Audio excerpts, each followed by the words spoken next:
बांझ जिठानी। अमिता और सुनीता आपस में देवरानी जिठानी होती हैं।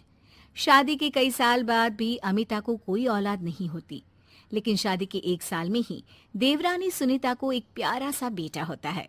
अरे सुनीता, तू तो सीधी है। क्या सारा दिन अपने बच्चे को उस अमिता की गोद में डाली रहती है? देखती नहीं, खुद का बच्चा तो है नहीं। अरे कहीं तेरा बच्चा भी। कैसी बात कर रही है माँ जी?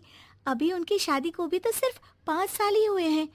कई लोगों को तो 10-10 साल बाद भी बच्चे होते हैं। सास को सुनीता की बात अच्छी नहीं लगती। वो अमिता के पास जाती है। देख अमिता, घर का काम करा कर। सुनीता का एक तो छोटा बच्चा, वो बेचारी घर को चिराग भी दे और सारा दिन किचन में खटती रहे, और ऊपर से तू आराम करे। दीदी, खाने में क्या बनाना है दोपहर को? मैं किचन में जा रही हूँ। अरे नहीं नहीं, मैं हूँ ना, मैं खाना बना लूंगी। अरे खाना आप बनाएंगी तो मुन्ने को कौन पकड़ेगा? अरे तू पकड़ेगी, मैं पकड़ूंगी। भाई माँ ही तो मुन्ने को पकड़ती है। तू काम करे और ये मुन्ने के नाम पर आराम।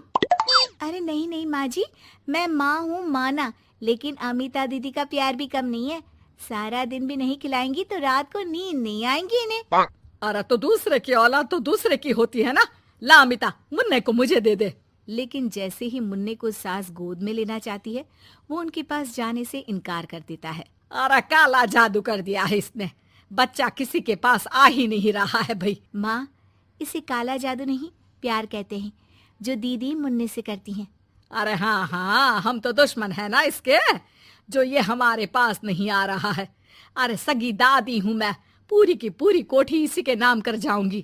अब बोल, अब भी प्यार है क्या इससे? अमिता को सास की बात पर गुस्सा आ जाता है।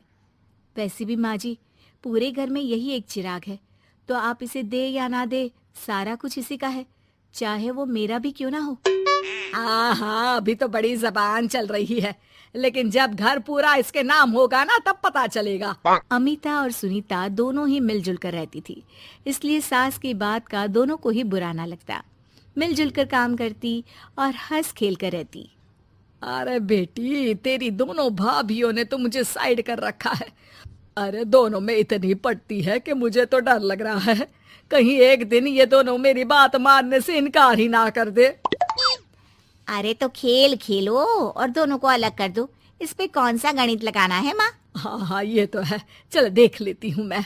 अगले दिन सास धीरे से एक लाल पेन लेकर मुन्ने के बदन में लगा देती है और लोगों को बुलाकर हंगामा करती है। अरे देखो देखो, ये क्या हो रहा है मुन्ने के शरीर में? अरे ये क्या हो गया मेरे बेटे को? मैं अभी इसे लेकर डॉक्टर के पास जा रही हूँ। अरे ना दीदी, परेशान मत हो, मैं तैयार कर देती हूँ और कैब बुला लेती हूँ, बाद में ले जाइए आप इसे। अरे बेटा, तेरा है, वो क्यों ले जाएगी? वैसे भी ये डॉक्टर का नहीं, तांत्रिक का मसला है। किसी ने मुन्ने पर जादू करने की कोशिश की है, जिससे वो मुन्ने को मार ले। सुनीता ये सुनकर रोने लगती है। कौन मेरे मुन्ने को मारने की कोशिश करेगा माँ जी? नहीं नहीं, ऐसा कुछ नहीं होगा। सास अमिता की तरफ देखकर कहती है। अरे वही जिसकी खुद की औलाद ना हो। कैसी बात कर रही हैं माँ जी आप? मैं क्यों मारूंगी अपने ही बच्चे को? वो तो मेरे बेटे जैसा है। अरे बेटे जैसा है, बेटा तो नहीं है ना। वैसे भी मैंने तांत्रिक को फोन कर दिया है। थोड़ी देर में वहाँ तांत्रिक आ जाता है। भगवान भगवान भगवान भगवान, बच्चे की जान को खतरा है, खतरा है, खतरा है। इसके ऊपर किसी बांझ औरत ने काला जादू कर रखा है, रखा है, रखा है। लगता नहीं ये बच्चा कभी ठीक भी हो पाएगा, पाएगा, पाएगा। नहीं नहीं, मेरे बेटे को बचा लीजिए।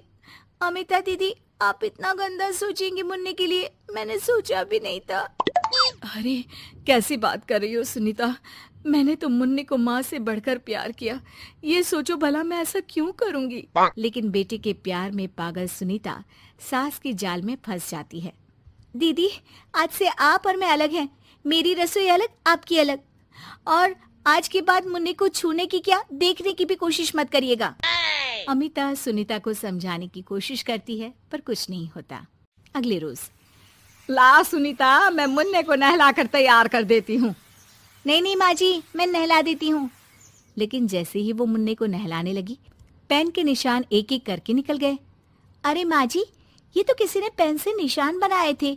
देखिए, जैसे ही मैंने मुन्ने को नहलाया सारे निकल गए। अब अरे नहीं नहीं बहू, ये तो बाबा का कमाल है कि बच्चे के ऊपर से ये साया धुल गया। लेकिन ये क्या माँ जी, मुन्ना तो रोया ही जा रहा है, न खा रहा है न दूध पी रहा है, बस चाची चाची कर रहा है। अरे इतनी जल्दी उसका भूत नहीं उतरेगा इसके सर से, मार मार कर खिला। जी माँ जी। लेकिन सुनीता का बेटा, जिसे अमिता से बेहद प्यार था, वो उसके पास जाने की जिद में ना खा रहा था ना पी रहा था। उसकी हालत बिगड़ती ही जा रही थी। हार कर एक दिन, माँ दीदी दिखाई नहीं दे रही है, क्या वो मायके चली गई है क्या? अरे क्या पता कहाँ गई, रुक बड़कू से पूछती हूँ। ए अमिता कहाँ है? माँ जल्दी पता करिए ना, दीदी कहाँ है? मुन्ने की हालत दीदी के लिए खराब होती जा रही है। सुनीता मुन्ने को लेकर नीचे अमिता के पास जाती है। अमिता बिस्तर पर पड़ी होती है। वो कमजोर सी दिखती है। बड़ी आराम से सो रही हैं आप, यहाँ मुन्ने की तबीयत खराब हो रही है। वो जैसे ही अमिता को छूती है, अरे दीदी ये क्या हो गया? आपकी तबीयत तो काफी खराब है। मुन्ने के बिना मैं नहीं रह सकती सुनीता, मैं उसके बिना नहीं रह सकती। मैं कसम खा कर कहती हूँ, मैंने मुन्ने को मारने की ऐसी कोई कोशिश नहीं की। मैं तो खुद मुन्ने के बिना मर जाऊंगी। मुन्ना आप ही का तो है दीदी, मुझे माफ कर दीजिए। ये पकड़िए अपना बेटा,